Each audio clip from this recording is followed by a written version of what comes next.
Uzun süreden beri bu işteyim. 2016'dan beri. Daha öncesinde altyapıdaydım. Altyapı işi yapıyordum. Yetkili firmayız. 2016'dan beri aktif olarak hiç ara vermeden en fazla sayı tesisat, doğalgaz tesisatı yapan firma olarak da tanınıyoruz. Mardin suları biraz kireçli ve biraz da kirli işin gerçeği. Şimdi bunu biz nereden biliyoruz? Evde kullandığımız sulardan anlıyoruz. Bu kombinin içerisinde kireç birikebiliyor, peteklerin içine birikebiliyor, kirletebiliyor. Bunların belli aralıklarla temizlenmesi çok önemlidir. Bunu yılda bir sefer öneriyoruz biz. Yılda bir sefer kışa girmeden önce.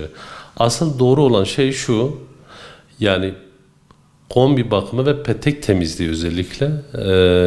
Kış geldiği zaman kombi peteği çalıştırdıktan 10 gün sonra, yani bu ne demektir?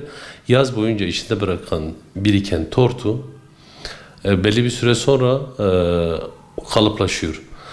Kombi çalıştırdığım zaman onu yumuşatıyor. Sonrasında bunu yıkadığım zaman, bakımını yaptığım zaman daha verimi artıyor. Ama bunu birçok kişi şey olarak yapıyor. Yani direktmen çalıştırmadan önce yapıyorlar. O da yapılabilir ama bir zararı yok. Faydası var tam tersi. Ama bunu uzman kişilerin yapması çok önemli. Petek bakımı en az yaklaşık bir 45 dakika bunu bireysel olarak bilinen, tanınan kişilerin yapmasını öneririz. Kişilerin tanıdığı ve bu işi iyi bilen, kombi bakımı da ona keza aynı şekilde yapılması gerekiyor. Kombi bakımı birçok kişi ben duydum zaten. Birçoğunda şey söylüyor, yani gelip kombinin üstünü temizlediğini de duyduk. Çok komik ama öyle değil. Kombi bakımı 4 parça temizleniyor. Bunun plaka şanjörü. Plaka şanjörü özellikle çok önemli.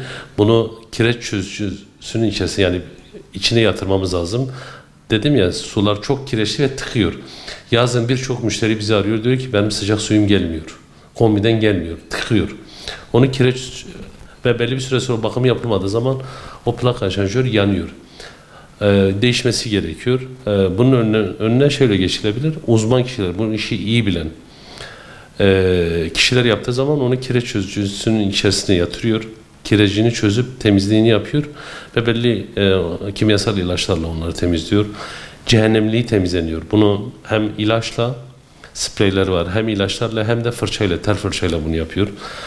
Fanının temizlenmesi lazım.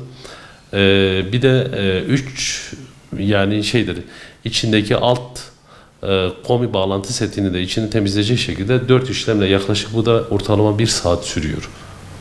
Bu şekilde verimli, doğru bir temizlik yapılıyor. İlk daire 0 iken bu yapılabilir.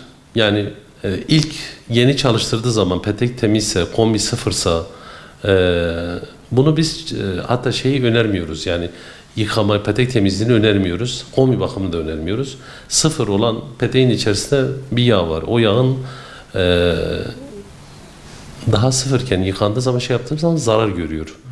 Bunu peteği koruyan bir yağ. Ona zarar verilmesi lazım.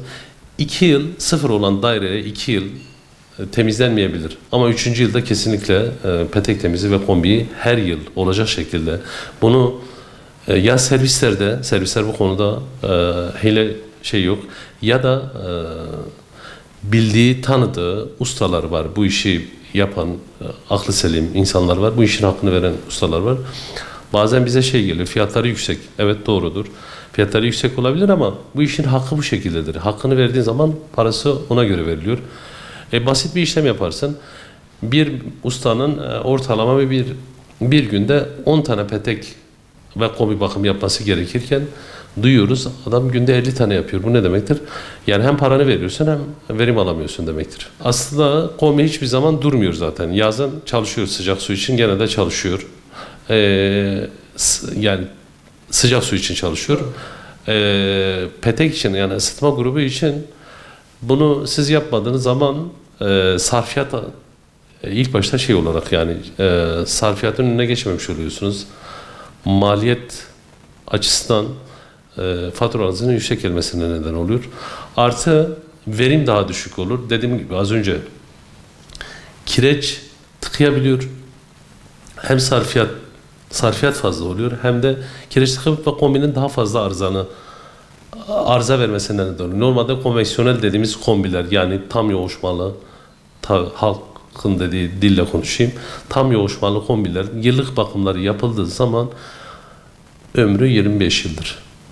Ama eğer şey olmasa duyuyoruz. Yani bu kombiden kombiye değişiyor tabii. İyi bir kombinin ömrü yıllık bakımı yapıldığı zaman 25 yıldır. Enerji tasarrufunu sağlamanın yollarından biri şu. Birincisi binanın yalıtımı. İkincisi binada oturan, hepimiz binada oturuyoruz. Yani müstakil değil, binalarda oturuyoruz genelde. Binalar için konuşuyorum. Binalarda ilk başta kombilerdeki bütün odaları yakmak şartıyla bu tasarrufun önüne geçmiş oluyor. Hem sıcaklıktan faydalanıyorsunuz hem tasarrufun önüne geçmiş oluyorsun. Ama bazı kişilere şunu yapıyor. Yani bir odayı kapatıyor, bir tarafı açıyor. Bu aslında doğru bir şey yapmıyor. Kombinin sürekli çalışmasının neden oluyor. Çünkü sıcak soğuk geçirgenlik özelliğine sahip. Bir de şeydir, bazen katlar ya boş kalıyor ya da kişiler açmıyor. O ısı yine kaçıyor. Yani kombi sonuç böyle peteği ısıtır. Yani daireyi ısıtmaz. Ama sizin o ısıyı içeride tutmanın yollarından birisi şu. Altın, üstün, sağın, solundaki daireler kombiyi açar, her tarafını açar. Eskiden kalorifer sistemi vardı. Her tarafı açardı. Hem ısı çok iyi olurdu hem verim daha düşük olurdu. Yani gider daha düşük olurdu pardon. Bu şekilde faturanızın daha az gelmesine her taraf açıldığı zaman, bütün binadakiler herkes açtığı zaman faturanın daha az gelmesine ve daha iyi ısınma sağlanmış olur. Yıllık bakımlarını yaptığı zaman ömrünü az önce de söyledim 25 yıla kadar iyi bir kombi ama. Yani bugün Alman teknolojisi bu konuda çok daha iyi. Yani ileri bir teknoloji.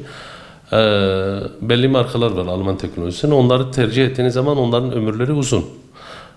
Ama yani tabiri caizse kullanılan malzeme ve şeyleri düşük olan kalitede olan kombiler var. Bunları da yıllık bakımlarını, petek temizliği, dedim ya Mardin suları çok kireçli. Yani bunu iki şekilde yapabilirsiniz. Ya dairenizin, binanızın önüne kireç önleyici arıtmalar var. Ya onları takarsınız. Bütün ev aletlerini de koruyabilirsiniz. Bu şekilde o kirecin önüne geçmiş olursunuz. Çünkü kireç çok zarar veriyor. Bunun önüne geçmenin yolu dediğim gibi yıllık bakımları yaptığınız zaman hem tasarruf sağlamış oluyorsunuz hem de kombinizin ömrünü uzatmış oluyorsunuz. Yani şimdi kurumsal bir firmayla çalıştığınız zaman yarın öbür gün muhatabınız var. Sorunları daha rahat çözersiniz. Kurumsal bir firma hile katamaz. Ama merdiven altı bugün Türkiye'nin her tarafında buna benzer üretimler olabiliyor. İşten anlamayan kişilerle yani ben duymuşum kapıcısı yapıyor şu sıradan birisi emlakçısı yapıyor o yapıyor bu yapıyor. Kişi iyi biliyorsa dediğim gibi yani şu anda servisler var bir de özel çalışan benim bildiğim kadarıyla Mardin sınırları içerisinde 2 tane usta var. Profesyonel çalışan bu konuda gerçekten kombilere zarar vermeden ve bakımını düzgün yapan kombi bakımlarını da yapıyor, kombi tamirlerini de yapıyor. Benim bildiğim 2 kişi var. Bir de servisler var. Şimdi servisler de aynı şekilde iyi eleman yetiştiriyor mu? Bunun işin hakkını vermek lazım. Az önce de söylediğim gibi yaklaşık bu kombinin bakımı ortalama 1 saat. Ama 1 saatte 4 tane parça sökülüyor. İçeriği temizliyor. Kimyasal solüsyonlarla bunları yapıyor. Eğer bunu yaptığı zaman bu kombinin ömrü uzun olur. Yani en düşüğü kötü olan kombi bile ortalama bir 15. Ama iyi bir kombinin ömrü ortalama bir 25 yıl. Ama kombilerin içeride olan kombinin ömrü daha uzun oluyor. Dışarıda biz genelde hiç önermiyoruz. Genelde dışarı takıyorlar, yapıyorlar ama dışarıdaki kombinin sıcak soğuk daha fazla görmesinden kaynaklı hem tasarruf hem daha fazla arıza vermesine neden oluyor. Bununla ilgili yapılabilecek biz gerekli uyarıları gördüğümüz yerlerde yapıyoruz. Gerekli bilgilendirmeyi yapıyoruz. İnsanlar yıllık kış gelmeden önce kombi bakımını bildiği, tanıdığı kişilerle kombi bakımını ve petek temizliği doğru ellerle yapılmasını öneriyoruz.